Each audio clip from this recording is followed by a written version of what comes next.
focus today is on two teenage boys, both passionate basketball players, but they are dead in Haryana. And today the state's crumbling sports infrastructure stands exposed once again. In Rohtak, 16-year-old Hardik was fatally injured when a rusted basketball pole suddenly collapsed onto his chest during practice, an incident that was captured on CCTV. Meanwhile, in Bahadurgarh, 15-year-old Aman died after an iron pole fell on him at a government school court, and both incidents occurred just days apart. And in both cases, the equipment involved was old, unstable, and according to families, repeatedly flagged to authorities. Hardik's family says they had warned officials about the deteriorating condition of the pole, but no action was taken. His brother, on the other hand, says the nation has lost a promising athlete to sheer negligence. Listen in to the aggrieved family.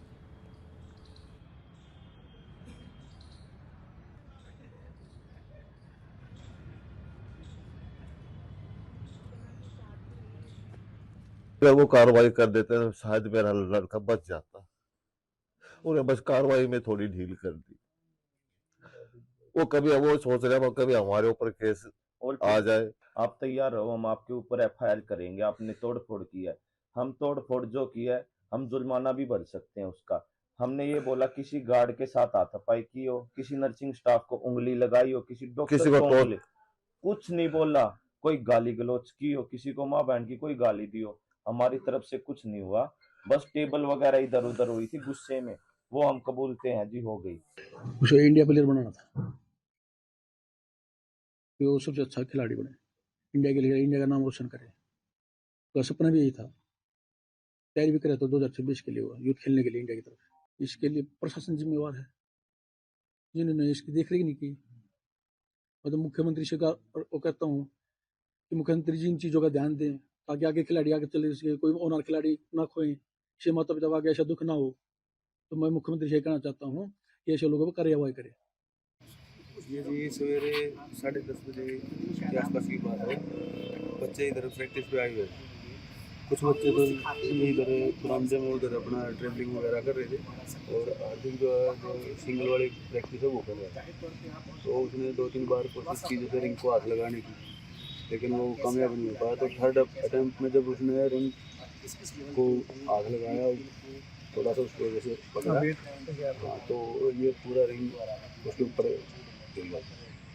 मौका ही नहीं मिला उसको इधर उधर हटने का या कुछ। जैसे उसके हाथ पकड़ के लगता है वो सीधा ऊपर आया। हॉस्पिटल में लेके भागे थे? हॉस्पिटल में लेके गए थे, उसको लगभग 15 से 20 मिनट का टाइम लगा था। Opposition leaders have sharply criticized the government, calling the incidents a result of crumbling sports infrastructure and also criminal negligence. Let's listen in to Deepinder Huda. इससे ज़्यादा दुखद घटना नहीं हो सकती जब हमारे देश की बास्केटबॉल टीम में चयनित हमारा एक नौजवान, उसको अपनी जान गंवानी पड़ी हो। जिस नौजवान के दिल में सपना हो कि देश का झंडा ऊंचा करेगा, देश का झंडा बुलंद करेगा, देश के लिए मेडल लेके आएगा, हम सबको गौरवान्वित करेगा, आज इस हादसे में उसको अपनी जान देनी पड़ी। और क्यों? क्योंकि 11 साल से बीजेपी की हरियाणा सरकार ने सारे खेल स्टेडियम के अपना बजट बंद करने का कार्य किया। जो सारे स्टेडियम हमारे कांग्रेस की सरकार के टाइम बने थे, 481 खेल स्टेडियम थे, लेकिन उनका टोटल बजट रोकने का कार्य, और ये खेलों के प्रति, खिलाड़ियों के प्रति और खेल इंफ्रास्ट्रक्चर के प्रति बेरुखी नहीं है, ये लापरवाही भी है और ये आपराधिक लापरवाही है। खुद कुछ आपने बजट दिया नहीं 11 साल से सरकार के बाद, और जब ये मेरे पास बात आई तो 3 साल पहले मैंने एमपी कोटा भी इसमें जारी किया कि यहाँ पे एमपी कोटे से ये इस पे कार्य हो, लेकिन 3 साल से फाइलों में घुमा दिया।